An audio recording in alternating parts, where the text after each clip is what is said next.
ეროვნულმა სატყეო სააგენტომ ავტოპარკი სრულად განაახლა. 37 ერთეული პიკაპის ტიპის მაღალი გამოვლობისა და 22 ერთეული სპეციალური დანიშნულების ტექნიკა 9 რეგიონულ სატყეო სამსახურში გადანაწილდება.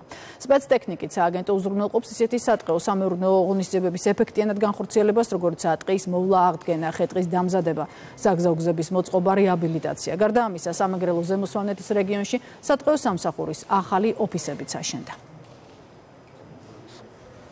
ჩვენ ვაგრძელებთ ჩვენი სამსახურების ტექნიკით აღჭურვის პროცესს. სატყეო სააგენტოს გადაეცა სპეცტექნიკა, ასევე მაღალი გამოვლობის ავტომანქანები, რომელზეც დაახლოებით 8 მილიონი ლარი იქნა მიმართული. აქედან ნაწილი სახელმწიფო ბიუჯეტით იქნა დაფინანსებული, ხოლო ნაწილი ჩვენი მხარდამჭერი პარტნიორი დონორების მხრიდან. ეს ტექნიკა არის ძალიან მნიშვნელოვანი იმისთვის, რომ სატყეო სააგენტომ პროეფექტურას განახორციელოს ის სამეურნეო საქმიანობა, რასაც ის ეწევა. მნიშვნელოვანია მსგავსი სახის შენაძენი, ესე ვთქვათ, და ინვენტარით აღჭურვა თანამშრომლების იმისათვის, რომ განახორციელონ ერთი, რომ ყოველდღიური თავის საქმიანობა და მოემსახურონ, ანუ იმ სატყეო სამეურნეო საქმიანობას, რაც ესე ვთქვათ, სტანდარტულია და ჩვენი რეგიონისთვის და მოსახლეობისთვის განსაკუთრებით მნიშვნელოვანია, რომ მას ექნება ასევე პრევენციული ხასიათის გამოყენება შეიძლება ამ ტექნიკისთვის, მით უმეტეს, რომ არის საკმაოდ მძლავრი და მოთხოვნადი სპეცტექნიკა, რომელიც გამოიყენება სწორედ ამ სატყეო და რელიეფიდან გამომდინარე მიუვალ ადგილებში.